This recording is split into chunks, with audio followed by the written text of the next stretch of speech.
مجھ سے نبی اکرم صلی اللہ علیہ وآلہ وسلم نے پوچھا تمہاری مشکیزے میں کیا ہے؟ تو میں نے عرض کیا نبیذ ہے۔ آپ نے فرمایا کھجور بھی پاک ہے اور پانی بھی پاک ہے، تو آپ نے اسی سے وضو کیا۔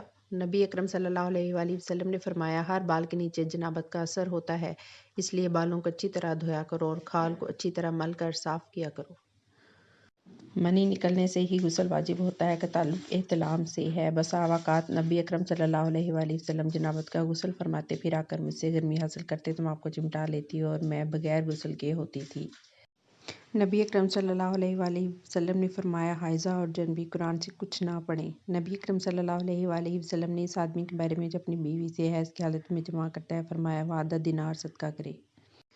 نبی اکرم صلی اللہ علیہ وآلہ وسلم نے فرمایا جب خون سرخ ہو اور جمع کر لے تو 1 دینار اور جب زرد ہو تو آدھا دینار صدقہ کرے۔ رسول اللہ صلی اللہ علیہ وآلہ وسلم نے ہمیں قرآن پڑھاتے تھے خواہ کوئی بھی حالت ہو جب تک کہ آپ جنبی نہ ہوتے۔